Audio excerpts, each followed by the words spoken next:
Hello. Hello. Hi, everybody. Welcome, welcome. Can everybody hear me? Yeah, I think so. Okay. So, hello, everybody. I hope you all have had a good day. And welcome to the TikTok Careers Fair hosted by BYP. This evening, we have some great sessions planned for you on marketing, content creation, CV building, and so much more. We're going to kick off straight into a panel discussion on how I got into tech. If you do have any questions, then please use the Q&A feature, which will be on the right-hand side of your screen. Please try and avoid putting questions in the chat box. We just want to make sure they don't get missed and that everything can be answered. And at this time, I'm going to hand over to Patricia, who will get this session started. So over to you. Thanks, Vanessa. Hi, everyone. Good evening. I hope you guys can hear me, see us. Let us know in the chat box. Really excited to kick off this section of today. So I'm going to do a quick fire round. We've only got myself, Jordan, and Hakim. So probably start with you, Jordan. Jordan, tell us who you are and what you do. Yeah, amazing. Thank you very much, firstly, for having me. It's a real pleasure to be able to do this. And yeah, looking forward to the event. So yeah, my name's Jordan. I work as a lawyer at TikTok. I have worked here for about a year now. And prior to that, I trained and worked at a media entertainment law firm. And then before that, I worked at Universal Music, also in-house, doing kind of like music and tech work there. And yeah, at the moment, I'm basically a commercial lawyer, but I focus primarily on sports. So I do a lot of sports work, and I also do a lot of like fashion, gaming, and other really cool, interesting areas like that. So that's me in a nutshell. Oh, wow. Really exciting. Okay, Hakim, tell us about yourself. Let me just get off mute. Hi, everyone. Thanks for having us, of course. So yeah, my name's Hakim, and I work in the brand partnerships team here at TikTok, which means I essentially work with a number of partners who advertise across our platform. And my job is to basically make their life and their advertising life easier on our wonderful platform. Before that, I spent a couple of years at Meta. And then prior to that, I worked in a number of kind of fintechs and startups. And I also tried to start my own business, which failed. And here I am. Okay. There's a lot to dig into there. So before we start digging in, so my name is Patricia. I currently work at TikTok in creator production planning. Prior to that, I worked at Google as an account strategist on the agency side of the business. And prior to that, I worked in the motor trade for Land Rover and Jaguar. So completely different ends of the spectrum. I also do a lot of other random bits and bobs outside of the day job. I am a voiceover actor. I voice over TV ads, radio ads, a lot of different fun stuff on the side. So, right. Jordan, you spoke quite a lot about law, but then you also mentioned Universal Music as well as sports. Was tech always the game plan, or did it just happen? No, I think everything in my career kind of just happened, if I'm honest. Like, I knew that I wanted to be a lawyer, but I didn't necessarily know what sort of industry I wanted to get into. But I'm someone that kind of thrives under doing something that they really enjoy. And like the traditional kind of corporate law wasn't really for me. So I was able to combine something that I like, which was like music and entertainment and tech, with like a profession. So that was a real selling point for me to get into tech. And I kind of pivoted more into tech working at TikTok. So yeah, it's just a really good opportunity to be able to like combine something that you love with your profession. So yeah, I wouldn't say it's always the plan, but I fell into it and I love it now. Okay, speaking about things that you love, I know, Hakim, you mentioned that you were previously at Meta. So has tech always been on the table for you, or did you fall into it? Yeah, I think, my answer is probably going to be quite similar to Jordan's, right? Like, I was actually doing my master's at the time, and I finished my master's and I didn't have a job. And one of my friends had just got a job at Google and was like, hey, you should apply for the tech companies. And I was like, well, they're not going to hire me. I've got no experience. And then I applied and ended up getting the job. So it was all very applying, and I got a little bit lucky, I think, somewhere along the way. So it wasn't the plan, but thoroughly enjoying my time now I'm here. Okay. Question for you. So you pretty much went from uni into tech, if I get that right. Yeah. What was the preparation like for you? So obviously you mentioned that you had a friend that was at Google. Were they able to help you, let's say, with prepping, or how did you, I mean, because there was no previous like work experience per se. So what was the prep like then for you? Yeah. I guess the challenge was I didn't really know any other people around me who worked in tech, right? So I just went on LinkedIn and tried to find as many people as I could who worked at Meta at the time and tried to connect with them, right? So that was step number one. But prior to that, like I'd always had a passion for tech. I wanted to start my own startup at the time. So what I tried to do is like intern at as many like startups as I could at the time. So I interned at one startup where I was working basically as an intern for the CEO. And I interned at another startup as a research associate. So that gave me a bit of an understanding about how these tech companies work. Of course, when you go to like Meta and TikTok, it's just like a completely different world from like a startup. But that was my prep: LinkedIn, reaching out to like mentors, and getting some actual work experience within tech, even though it wasn't big tech, of course.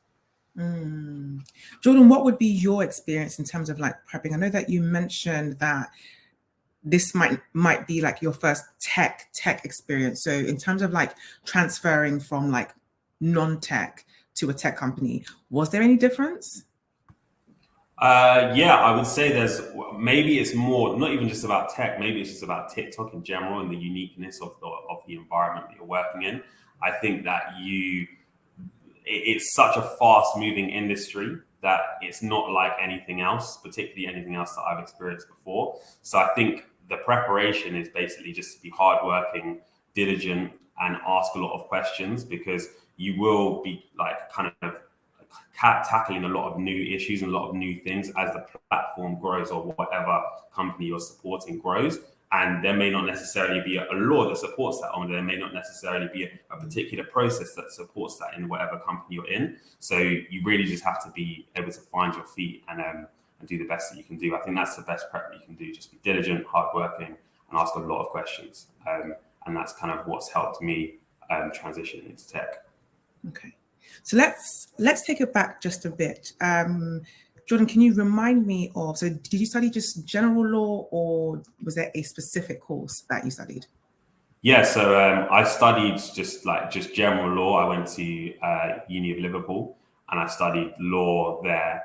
But after you kind of do your law degree, you then could do what's called an LPC, or now for the graduates that are coming through, you have this thing called an SQE. But on the LPC, I wanted to like look at specific media and entertainment modules as well. So that's an element that you can do. And I also kind of supplemented that with like tech and media and entertainment events that I ran, and also things that I went to as well. So that's kind of what helped me get that niche. And I also DJ'd a lot on the side. So I DJ'd, I had my own radio show. So that's kind of what enabled me to stand out when I was interviewing, because I was able to say I have a tangible interest in these things, and that's what helps you get to the interview stage. So highly recommend that, particularly in these industries, in tech or in media and entertainment, we really value the soft skills a lot more than potentially like a normal corporate law firm or a corporate entity would. So yeah, definitely try and do those tangible things to help you stand out. So basically you were prepping for TikTok without knowing that you were prepping for TikTok. Pretty much. I like it. I think I'm going to use that on my future LinkedIn post or something like that. Nice. Hakim, talk to me about your interests at uni and things that you did at uni that you would say kind of prepped you for where you are now. Yeah, sure. I guess it's probably worth noting that when I went to uni, I wasn't entirely sure what I was going to do after uni, right? Like maybe Jordan did law and knew he'd maybe go down that route. Whereas with me, I was just like, I don't know what I want to do, but I think I have to go to uni, right? But a couple of things I did at uni was, of course, I started my startup at uni. So like that kind of grew my interest in tech. I spent a lot of time when I came back home to London, just going to like loads of meetups, tech meetups, right? that developed my interest. Whilst at uni, I also started a like an entrepreneurship society to essentially connect like computer scientists with entrepreneurs. And the idea was like, if we could connect them together, they could maybe start building really interesting companies. So yeah, that's definitely kind of where my interest grew. And then I gradually built on that, sometimes even indirectly without realizing, but that's where it initially started, I would say. Okay. So you've mentioned things like the meetups. It seems like you were quite intentional about, placing yourself. So besides the meetups, were there any other things that you would say that you consciously did? Yeah, sure. I would probably say like I'm probably not sitting here if I didn't find my first mentor. And it was very weird how that all came about. I had this idea that I wanted to be a CEO, right? And the quickest way I could close that gap was to find a CEO and work for a CEO. So I went to a business show, and then I saw this young guy who was about 30, and then, I asked him to become my mentor. It took a very long time to convince him, but I think that for me was probably one of the most pivotal moments in my whole career, right? Because I think once you can get close enough to something, you can see how achievable it really is. So for me, I think finding mentors is incredibly important, but it also requires you to do really uncomfortable things. Like maybe it means going to a meetup and asking someone to be your mentor, or going to a business show, but those things do pay off, I think, down the line for sure. Yeah, I think you definitely need to get out of your comfort zone. I feel like nowadays, like we've got so many resources, we've got social media, we've got LinkedIn, that sometimes we might be a bit reluctant to, go to those in-person events and actually approach that person beyond saying hello and actually, asking them to mentor us. Jordan, have you had any experience with mentoring, or what would you say would have been a pivotal part for you in this journey? Oh, why do I think Jordan is frozen on us? Is he also frozen on your end? Yes. Yeah. Have I unfrozen you?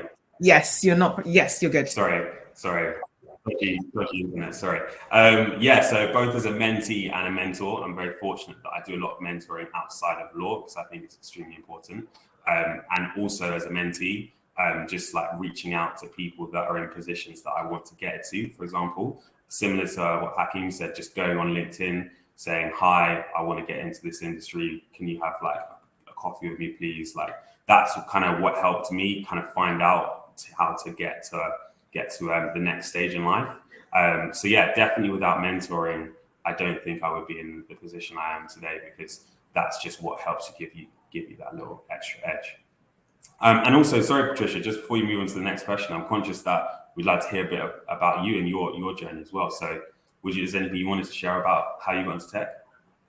Yeah, it's interesting because I actually haven't gone the the mentoring route, and it's only a recent conversation that I was having with somebody that I realized that I haven't actually. I think, kind of talking to myself when I say to step out of my comfort zone, right? So I haven't actually approached anybody physically to mentor me. But I think what I would say as a pivotal moment for me was I came from a non-tech background, right? I was working in the motor trade. So cars, tech, in fact, when I first joined Land Rover, Jaguar, we didn't even have a functioning Facebook page. That's how far back we were. And so kind of similar to Hakim, I had a friend who worked at Google. They were in engineering, so it made perfect sense that they worked in tech. And they invited me to a kind of similar to this, a Black networking event that Google was hosting. And I was like, I don't think I can work in tech, because obviously I don't have any technical skills. That was my assumption. However, it would be a good day out. And so I signed up for it and I went. And I think, representation matters. Just going into the Google building and seeing, people who looked like me, and being able to, like we're doing here virtually, being able to ask them questions. I literally went up to one of the recruiters and I said, well, this is my CV. This is my experience so far. On the off chance that I wanted to work here, what would that look like? And she was like, first of all, it's not just engineers that run this place. And she helped me kind of, navigate what the possible entryways would be. So I think that conversation, putting myself in this kind of environment really helped me see what the possibilities were. And then I was able to go back to my day job and go, right, these are the transferable skills that I need. So I'm planning to pick up 1, 2, 3 projects here so I can actually build that into my CV. So yeah, that was definitely one of the pivotal moments for me. Does that answer the question? Yeah. Okay. So just going to mention that we do have a Q&A box. So I think we would genuinely love to answer as many questions as possible. So please do click on the Q&A box and type away. We would love to be able to answer as many as we can during this session. There is a question here that says, what can the challenges be, or what kind of challenges have you faced in the first 6 months within a company?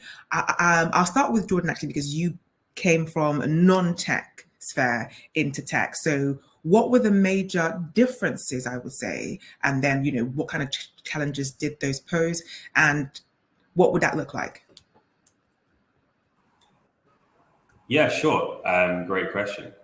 I would say I kind of alluded to it a bit earlier in terms of we work for such a fast moving, amazing product. And it's doing things that is so mature for its age. Like, it's not necessarily, it's doing things that companies that have been around for like 20 years are doing, or 30 years. So it's just about making sure that we stay pace with those new developments, particularly from a legal perspective, and understand the challenges that we might face, or understand any business risks around that. So within the first 6 months of me joining the company, that was a real interesting learning area for me, just making sure that we stay at fast pace with how the business is developing. And then, like, culturally as well, I think it was a shift for me within the first 6 months, because I was used to, particularly at my last law firm, it was like, it's kind of a traditional law firm, right? So here at TikTok, it's pretty relaxed. Like, everyone's open. You can wear whatever you want.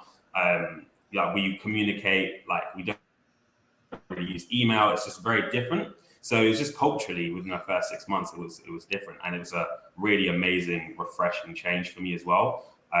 We also have internal groups, ERGs as well for anyone who is, for example, if you're Black, or if you are in another ERG group as well. And that was just really refreshing for me to see, because I hadn't encountered that before. So that was just amazing for me as well. So within the first 6 months, those are two of my key highlights, I would say.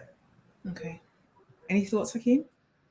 Yeah, no, I definitely, I can agree with so much of what Jordan's saying. I guess for me, it was slightly different because I went straight into tech. So it was just like, what the hell is going on? Like, when you first start, when you first go to Google, Facebook, and it's like, oh my God, there's free breakfast, free dinner, everything just gets, But I'd probably say that the biggest thing I struggled with was, and this happened pretty early on, actually, when I was going through the process. I turn up at the full day assessment center, and I'm looking around me, and no one looks like me. Then we begin to talk, and they all come from these prestigious universities. They've worked at BCG, these crazy investment banks. And I'm thinking, oh gosh, I've only worked at a little unknown fintech in London. So I think for me, the biggest challenge was the thing we talk a lot about, especially at Google and Facebook, is this imposter syndrome, right? Where you're often the only person in the room.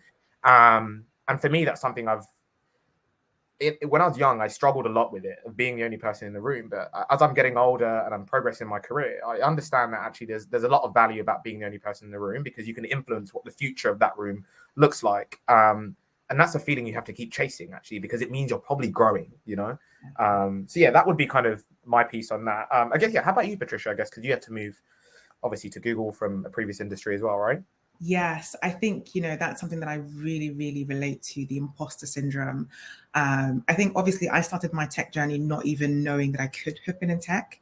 And so I kind of started feeling like that was a fluke, and somebody would turn around and go, what are you doing here?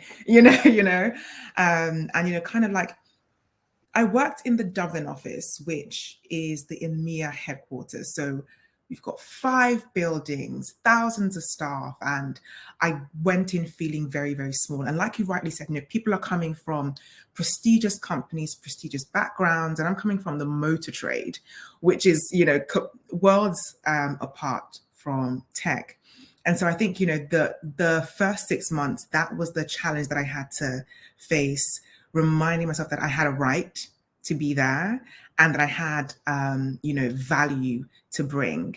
And like you said, seeing, going into those client meetings, I remember, being in a very, very big client pitch, and I can't remember what I was saying. And I remember just freezing mid-sentence, and for some reason just going, I'm the only Black person in this room and I'm the only woman. And I'm sitting at a table with, we had, CFOs, the CEO, the head of, finance, marketing.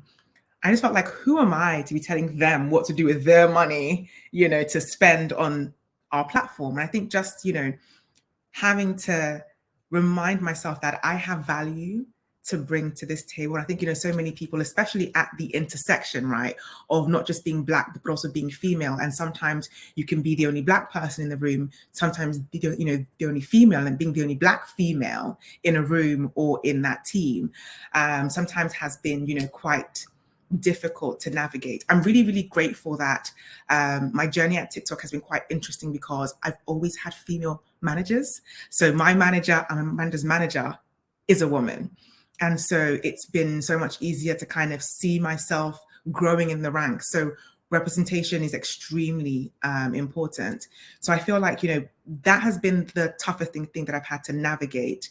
And then I think the second thing that I would bring up would be cultural differences. So one, in terms of the tech culture, like you rightly mentioned, is quite relaxed, right? So I'm coming from like regular corp where, we're wearing like blazers and like I remember my first week at Google and I'm showing up in a full on and everyone knows, yep, that's a new person because you're dressed completely different. But in the other cultural side of things where, I think there are certain things that are very nuanced to us as Black people, regardless of, what country you're coming from. There's certain, me feeling like, can I bring my full self to work? And I think it was something that I thought I would struggle with. But I feel like the tech space is quite different in the sense where there's a lot more leeway, if that makes sense. Maybe it's because it's a younger space.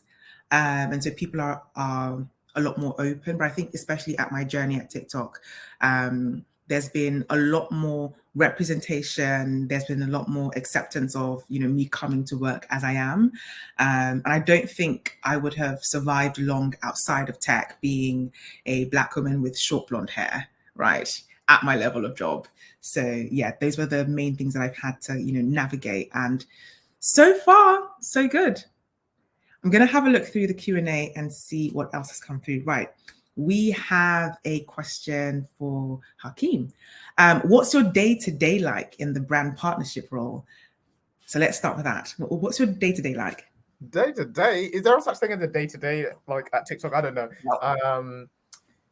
Do you know what? Like my job is primarily like dealing with clients, right? So if I had to go through like a standard day, I wake up, get ready, all that jazz, and I'm on pretty much client calls a lot of the time. So I'm speaking to my clients, I'm understanding what do they want to accomplish and how does our platform allow them to like hit their KPIs, right?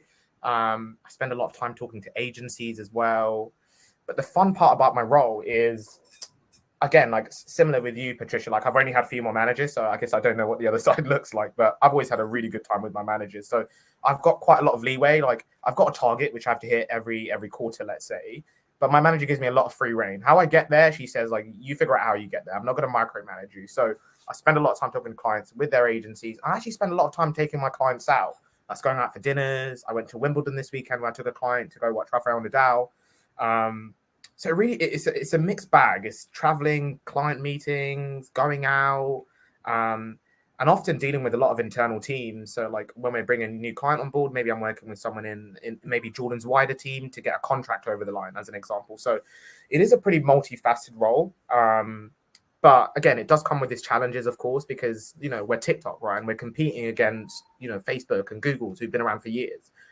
So we have to be a bit more tactical. We have to move a little bit faster. But yeah, it's fun. It's challenging. But yeah, I wouldn't trade it. I wouldn't trade it. Oh, love that. I think the second part of this question, actually, I'm going to open up to the floor for us all to answer. And it's, is there any skill set or career highlights that made you, or that you feel made you stand out in the interview process for your current role? So Jordan, let's start with you. I'm just thinking, actually, maybe I should ask my manager. I'm not sure. Yeah, I'm genuinely not sure. I just think that you just have to have the right, you have to, what I did or what I do when I was looking for previous roles is, I said, I just look on LinkedIn and I just have a look at what people are doing, or maybe they've gone to a particular course, or maybe they've done a particular module, or maybe they have worked at a particular place. And then I can kind of see the type of people that the relevant company is employing. And I just kind of try to pick that up along the way. And I guess put that together in my CV, and then it kind of gets you there. But yeah, I think that I was very open in my interview, for example. I'm not really that closed off as a person. I'm quite open. I'm not really that corporate in an interview. So I think just genuinely being yourself, open, happy, bubbly, engaging, make sure that you've got enthusiasm really helped me potentially stand out in the interview. That's kind of like my key research, just kind of do that deep work of that research. And then, just try and stand out by really being as much yourself as possible. I really, really love that. And I think, you know, just to, famous tech word, piggyback off what you just said. I think, you know, for me, I would, and I've actually gone back to the hiring manager to get feedback. And he said this to me: I have learned to bring my full self to an interview and into my CV. So as I mentioned earlier, I am a voice actor, I'm a singer-songwriter, I've gone on tour, you know, with my band. And I have this in my CV because these are things that are very, very important to me. But also, I want to work somewhere where they value people who are multifaceted, right? And so it's important for me that somebody knows all the skills that I'm bringing to the table and actually sees value in that. But it's also a very good sieve for companies that I won't thrive at, right? And I find that, especially in the tech sphere, they love when you have varied interests, right? And they were really, really good talking points in my interview. And I think, you know, one thing that you can never really reduce the value of is transferable skills. So the fact that I have organized a tour means that I can actually run events for creators in my team, right? So it's how do you take the things that you're doing outside of that day job to then bring those skills into your day job that can distinguish you from somebody else who maybe only has office experience, if that makes sense. So yeah, that's what I would go for. Hakim, anything on your end? Yeah, just to piggyback off that other piggyback. Yeah, I completely agree. I think like transferable skills is extremely important. It's something that I try to do is just like stay super true to myself. So like I remember when I was interviewing for Meta, so I'm in the room and everyone's like way more accomplished than me. But when I went into the interview, I was like, maybe no one has maybe started their own e-commerce company, so they haven't run Facebook ads. So for me, like what made me stand out is like when I was at uni, I had no money, so then I started e-commerce, and they were really impressed with the idea that I did that, you know. So I think just showing those different facets around you, not just how you can do a job, but this, like Patricia mentioned, like her passions outside of work, that really gives a hiring manager an understanding of what you're like as a person. And then look, interviews are really nerve-wracking, especially when it gets to crunch time and you know, like this is final round. But you have to go in there with like a level of confidence that like I'm not leaving this interview without getting this job. Because I remember when I was interviewing for Meta, I said to the hiring manager, John, I remember him like we're still very good friends now. I said to him, I'm going to be the best hire you've made this year. And that's how I left the interview, you know? So even if he didn't believe it, I would be on his mind. He'd be thinking, maybe that guy could really be a good hire, you know? It worked out okay in the end, but it did. Love that. Okay, I'm going to take one more question from the chat before we end, which is really, really important. This person has said, basically, they have applied a number of times, they have interviewed and did not get through. Let's take a little poll around the room. Jordan, how many times have you applied for a job before you got this job? To even get into law, like hundreds of applications, emails, like it's hundreds. Okay. Hakim?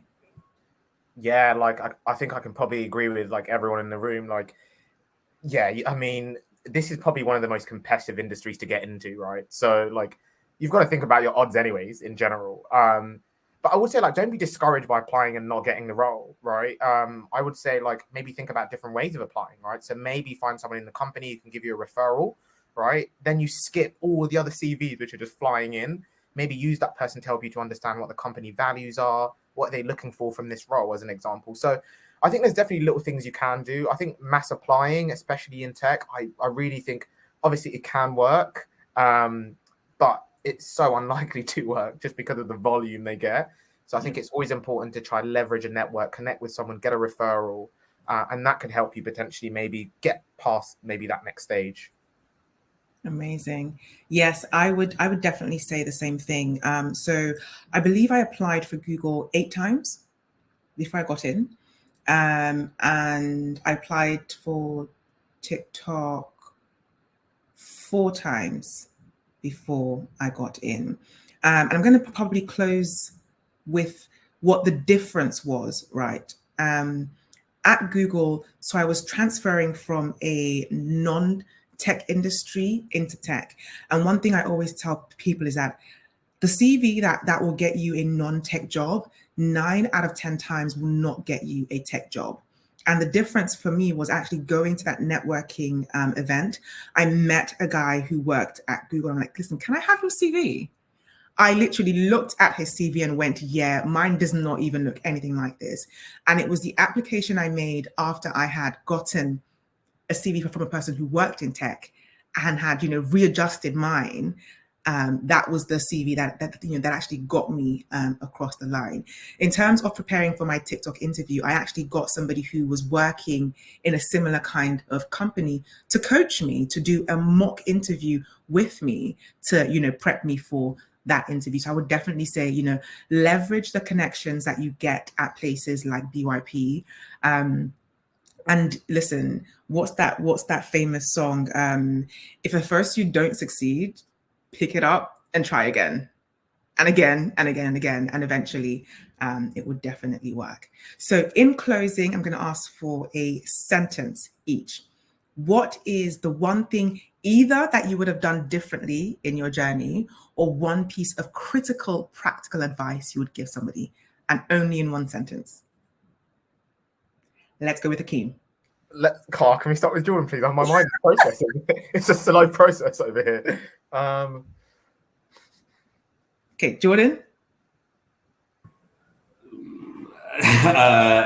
Never give up and always persevere.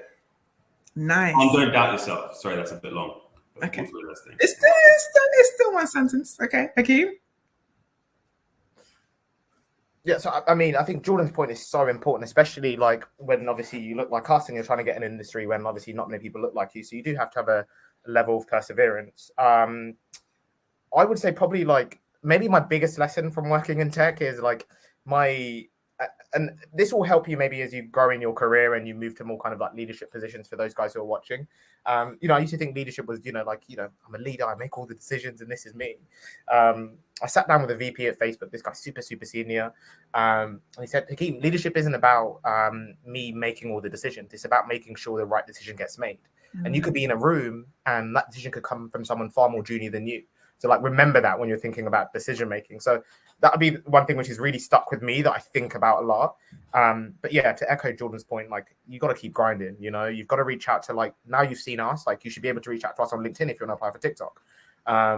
obviously not too much outreach, but we're here. You know, we want to help, and like, especially that when you're younger, like people help you so easily. Like I used to just go and email people and they could just help you. So leverage the networks, I think, for sure. How about you, Patricia?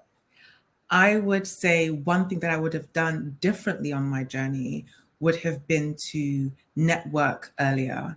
There are so many resources, you know, places like BYP, priceless, you know, like Hakim rightly said, you've got us now, you've got, you know, this platform, you know, there are sessions coming up, you know, there's networking, and ask your questions, create these connections and leverage. You don't need to reinvent the wheel or make the same mistakes that we've made if you can just learn from us and do better in a shorter space of time.